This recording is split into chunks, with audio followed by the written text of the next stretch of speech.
కొన్ని చోట్ల 40-50 లక్షలు అక్కడ జనరల్ గా నడుస్తుంది మార్కెట్ వాల్యూ. ప్రభుత్వం అన్ని చోట 15 లక్షలకి ఇవ్వకుండా వాళ్ళు అంటున్నది ఇప్పుడు హెచ్ఎండిఏ పరిధిలోకి వస్తుంది. హెచ్ఎండిఏ పరిధిలో ఉన్న భూములు 100 కోట్ల రూపాయలు పోతున్నాయి. మరి మాది కూడా హెచ్ఎండిఏ పరిధిలోనే ఉంది కదా. అది 100 ఎకరాలు ఉందో 50 ఎకరాలు ఉందో అట్లా ఉన్న ఎకరాలు నేను ఏమంటాను చెప్పనా, వాళ్ళు అమ్మిన దగ్గర అక్కడ కూడా ఆ ఒక్క ప్రాంతమే 100 కోట్లకు పోయింది. పక్కకు పోతే 100 పోలే కదా అన్న, పక్క 100 రాలే కదా. 50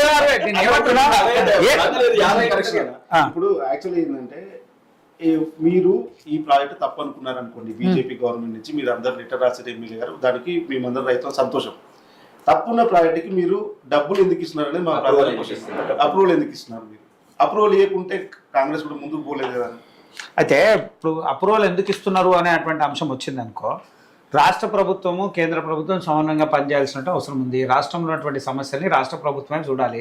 ప్రతి అంశంలో కేంద్ర ప్రభుత్వం స్థిరంగా మాత్రమే నిలబడేటువంటి ప్రయత్నం చేస్తుంది. అందుకోసం మీకు ఏమన్నారు, ముఖ్యమంత్రి నుంచి ఒక లెటర్ తీసుకురండి, లేకపోతే వాళ్ళు మాట్లాడతారు అనేటువంటి వచ్చినప్పుడు ఖచ్చితంగా దాంట్లో మార్పులు చేసేటువంటి అవకాశం ఉంటుంది, ఆపే ఉండడానికి అవకాశం ఉంటుంది. ఉదాహరణకు అదే వేసుకుందాం, కాళేశ్వరం ప్రాజెక్ట్ విషయంలో కూడా డిపిఆర్లు ఇవ్వలేదు, మేము డబ్బులు ఇవ్వలేదు పెద్ద లల్లి ఇవ్వాలి కూడా అంటూనే ఉన్నారు. ఏంది కేంద్ర ప్రభుత్వం పైసలు ఇవ్వాలి అంటే ఇక్కడ సమస్యలు ఎట్లా ఉంటాయి అని అంటే, రాష్ట్ర ప్రభుత్వం ఉండేటువంటి సమస్యలు వేరు, కేంద్ర ప్రభుత్వం దృష్టికి వచ్చేటువంటి అంశాలు వేరు. మీరు అలైన్మెంట్ మార్చాలన్నా ఉండాలన్నా రాష్ట్ర ప్రభుత్వం తీసుకోవాల్సినటువంటి నిర్ణయం. దాని మీద మనం కేంద్రం దృష్టికి మీరు తీసుకోపోయినట్టు కేంద్రం సానుకూలంగానే ఉంది కదా. ఆ చెప్పినటువంటి ఎంపీలు అందరు సంతకాలు పెట్టారు, అన్ని పెట్టారు, దానికి అన్ని కూడా ఉన్నాం.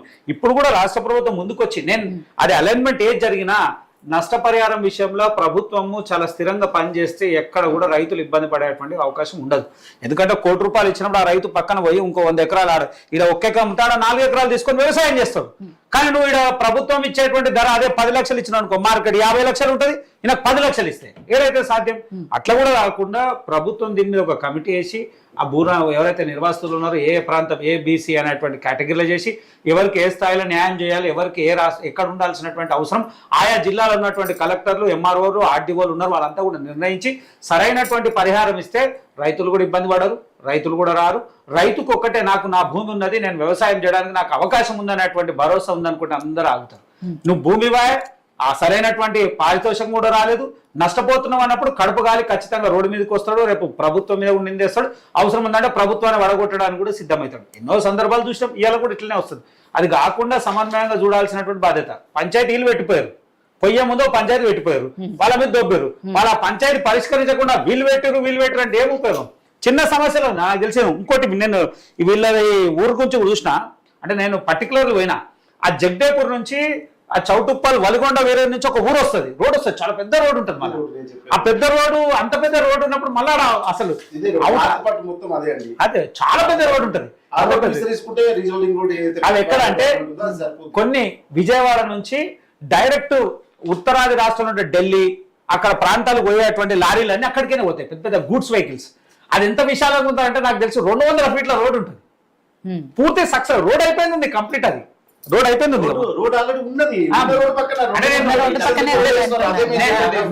నేను ఒక 4-5 సంవత్సరాల కింద వలిగొండ విలేజ్ పోయినప్పుడు ఆ విలేజ్ కాడ పోయిన తర్వాత ఇంత పెద్ద రోడ్ వేస్తుంది అని చెప్పి ఆలోచిస్తే అప్పుడు వర్క్ నడుస్తుండే.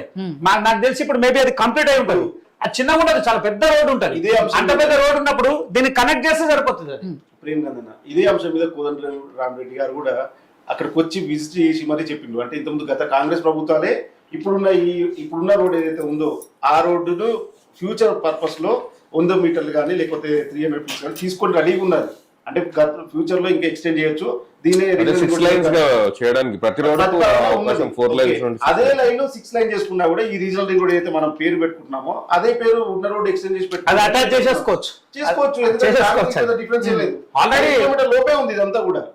5 కిలోమీటర్ల లోపల కొత్త రోడ్ వేసి ప్రజాధనం ఎందుకు దుర్వినియోగం చేయాలి, ఈ రైతులు ఎందుకు ఇబ్బంది పెట్టాలని మా ప్రధానమైన 5 కిలోమీటర్ కాదు, నాకైతే వలిగొండ నుంచి దగ్గర 1 కిలోమీటర్ అది వీళ్ళు చెప్పిన ప్రపోజల్ కి ఆల్రెడీ ఉన్న రోడ్ కి ఇప్పుడు వచ్చిన ప్రపోజల్ కి ఇది ఒక 1 కిలోమీటర్ కూడా ఉండదు. ఈ 1 కిలోమీటర్ లో మళ్ళా అంత పెద్ద రోడ్ ఎందుకో అంటే కొంత ప్రాంతాల్లో పెరిగిండొచ్చు, కానీ ఏదైతే చాలా దగ్గర ఉంది.